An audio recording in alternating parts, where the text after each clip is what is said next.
Today we're going to be talking about the Raizzan ME chassis car. So yes, this is the Raizzan, the much anticipated Raizzan, and I had done a video on this a long time ago about theoretical possibilities of what was inside this box, and now I finally received my kit and I'm going to do a formal review of it. So let's take a look at what's inside the box. Now before we do that, I'm going to tell you that some of this stuff here in Japanese, it talks about the design of the Raizzan. It talks about basically the fact that this is supposed to look like a bird of prey. That's what the car is supposed to look like, a bird of prey. And so the funny thing about this is the guy who designed this worked at Toyota for the longest time, and then he formed his own company in 2005 where he started designing concept cars, and that's really, really cool. So he designed this car right here for his own company, Snug Design, yes. And on the other side, you will see that these are all of the characteristics of the car inside. It's got this new ME chassis, which has a removable front and back plates right here. So you see here that the rollers are attached to the front and the back plates, and they are removable. Very cool. So you can get like a bumperless design on it if you'd like. So here we have some description here saying that you can remove all the red plates on this car so that you get this all black body right here. You can also remove this top plate, the moonroof, and you can insert an animal inside. So here they suggest an eagle, a bald eagle. So this is not included, but you can purchase this via the Animal Racer kit. And yeah, you don't necessarily have to limit yourself to an eagle. They just suggest it because this bird of prey, the design that they're talking about, is based on a falcon or an eagle. So pretty darn cool. So as you see here on the box, it's got the pink and green gears, so those are 3.5 to 1 gear ratio. It's got normal slick tires, so nothing fancy there, but it does have these new design wheels on here. Very, very cool. Are they more sturdy than the Y-spoke wheels or the A-spoke wheels? I think they are. This complicated design here uses a lot more supporting plastic, I think, but we're going to take a look inside and see for sure if that's the case. So yeah, this is a very exciting kit because it is the first ME chassis kit. This ME chassis based on midship design, which means it uses a Pro motor. So the box stock motor included is a double shaft motor. And yeah, it's the very first kit that's ME chassis. Very, very cool. So let's take a look at what's inside. Okay, so other than just opening the lid of the box, I have not opened any of the parts inside, as you see here. So here, what do we see first? We see the tires, and they're very squishy, so they're just normal slick tires. Nothing special about these tires right here. We also have a set of red parts. These are removable, so as you see here, removable parts from the black cowl. So here's the black cowl right here. You could basically just use an all black cowl, or you can also add these red parts for additional weight, and sometimes adding weight can be an advantage on certain tracks. In other tracks, it might be a detriment to added weight. So you get to adjust the weight accordingly. So yeah, very, very cool. So let's take a look at what these parts look like up close. So as you see here, heat sealed. These are heat sealed, just like our previous kit that we reviewed, the Mock Frame Philippine Cup Special. Maybe it's a new thing that Tamiya USA or Tamiya headquarters are doing. They're heat sealing all of their packaging now. That's pretty interesting. I guess the staple method didn't work out very well, or maybe it was more expensive than heat sealing. I don't know.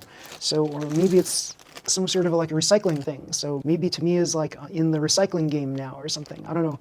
So here it is. Here is the cowl. It's a smoky black cowl, so it's not completely black. It's not solid black. It's smoky black. And as you see here, it's got this moonroof section here that you can add the character inside here. And I think you might be able to add more than one character. I'm not sure. We'll see about that. So yeah, let's set that aside for now. And we'll also open up the red parts so you can take a look. And yes, here they are. It looks very cool. So yeah, let's see how this goes. I believe this goes something like this. No, something like this. Let's see. Let's take a look at the box. Let's see how it goes. All right, so that covers, yes, okay. So it does go like that. Here, this basically covers up this moonroof opening here. So yeah, very cool. And these front parts here are for the sides, the left and right sides right here. So yeah, They go on like so. Yeah, here we go. So yeah, very cool. Then we have the ME chassis, and the ME chassis, as you see here, looks very similar, right, to, it looks like if the VZ chassis and the MA chassis had like a baby, then this would be it. And it's got some ideas from the MS chassis as well, kind of built into this whole thing. It's very cool. You can easily push the batteries out using these holes right here. That's very cool, right? And it makes it a little more lightweight perhaps. So yeah, hopefully this is more lightweight than an MA chassis. So I don't know, does it really matter at this point? Not sure yet. So yeah, and it looks a little thin and flimsy, if I'm being honest. So yeah, I guess the fact that you're adding these other parts on here, it's going to like reinforce this flimsiness on the front. The back is okay. The back looks pretty thick, right? And so adding something in the back should be no problem, but the front looks a little flimsy. It looks like a VZ chassis front.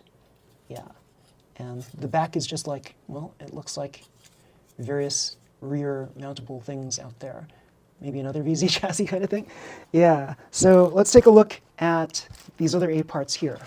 So these other A parts, let's see if they are made of, now, it's nice to assume, right, that these are made of POM, but that's not always the case. There are kits out there where the A parts are made of ABS and not POM.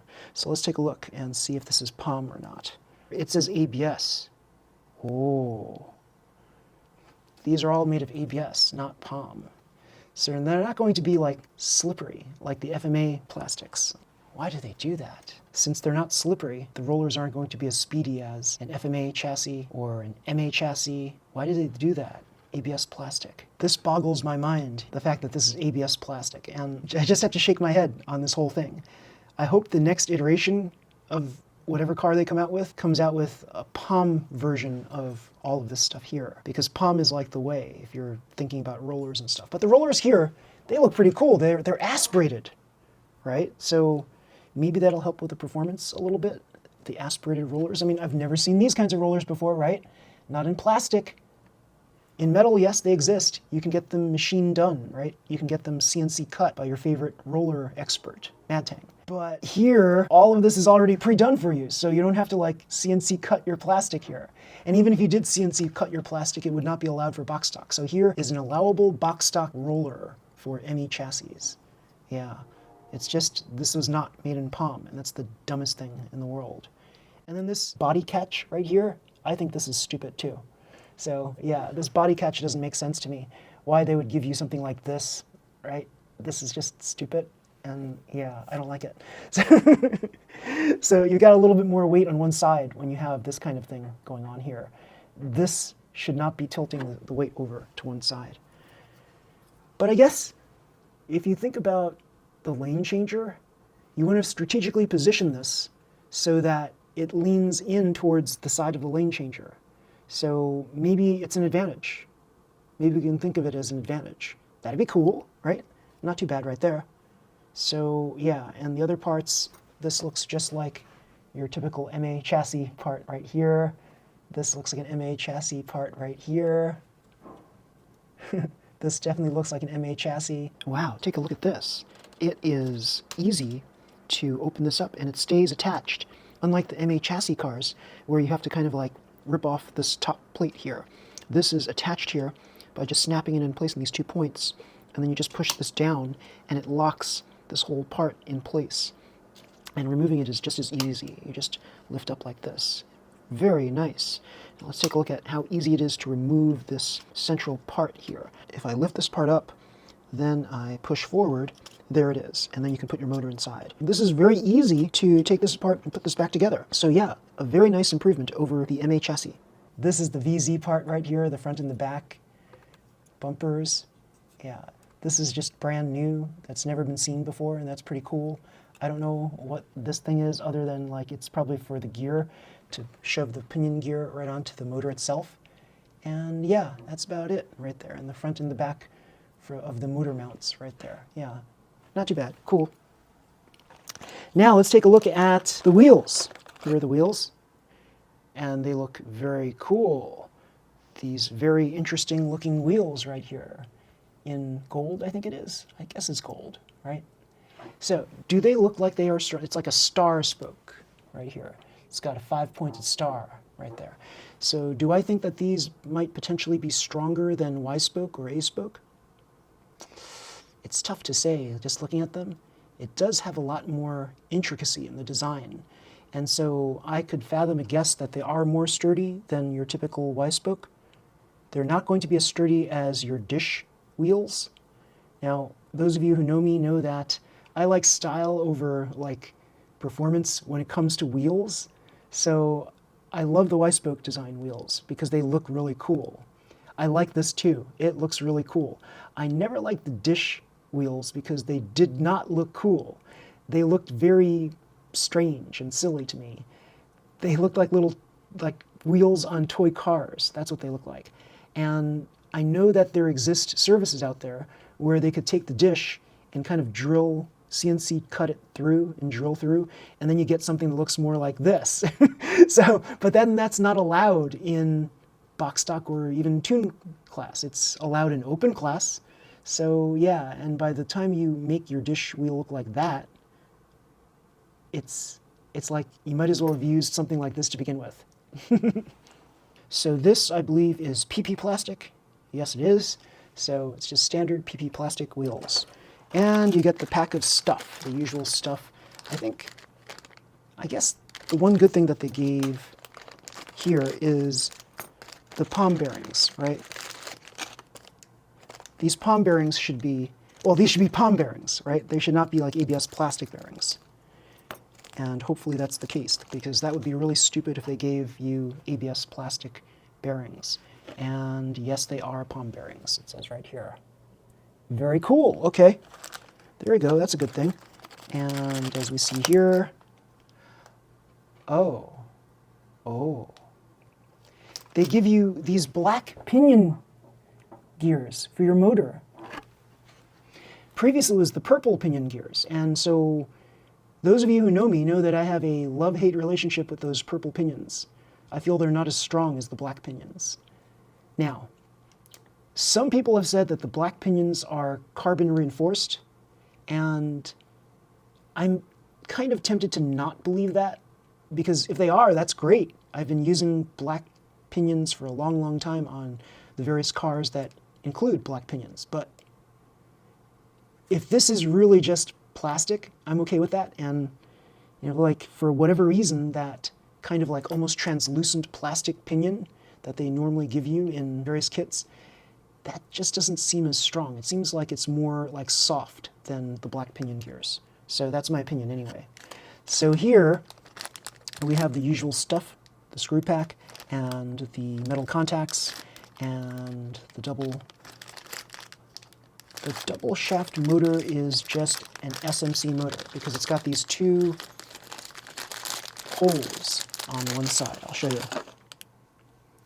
There it is. That's how you can tell it's an SMC motor versus a Mabuchi motor. The Mabuchi motor would be solid on both sides, right there.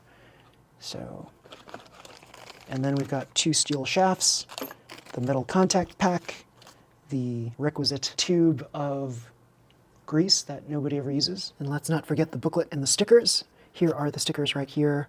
Very cool foil stickers for your Raizzan. And let's take a closer look. Look at that. The snug design right here and various nice little decals. Very nice. And there's also this instruction manual, and it's in a booklet form. So yeah, as we see here, this describes some information about the designer, Koda Nazu, and he used to work at Toyota. He designed the Ella Glitter. So a lot of you know about the Ella Glitter.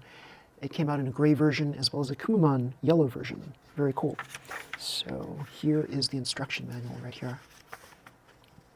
So far it looks like you're building some sort of MA chassis without the front and the rear.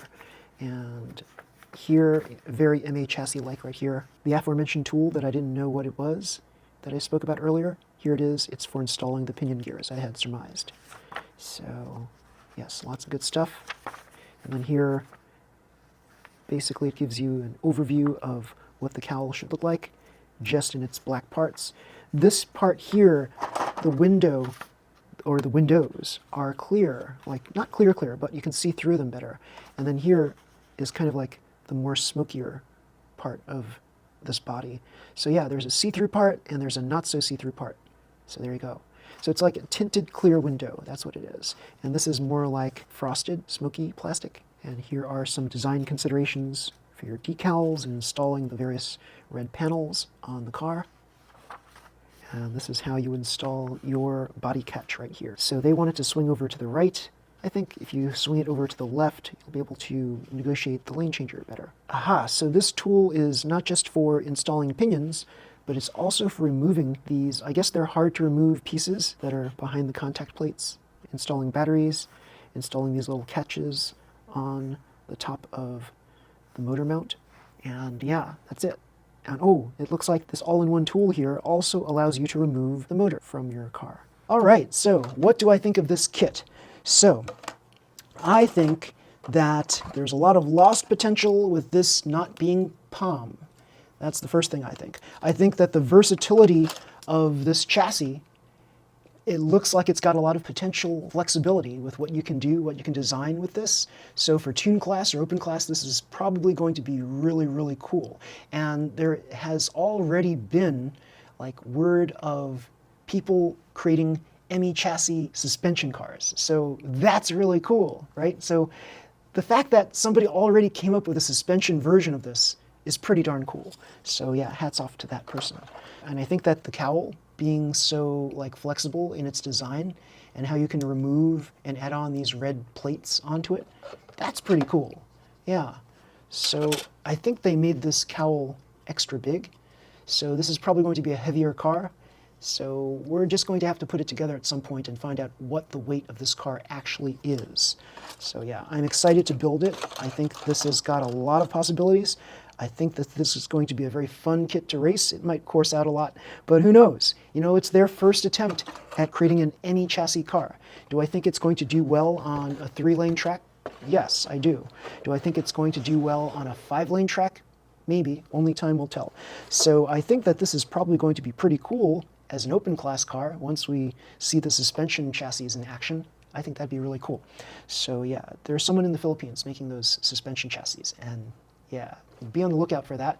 Just do a scan of the internet and you'll find the person selling the ME chassis suspension cars.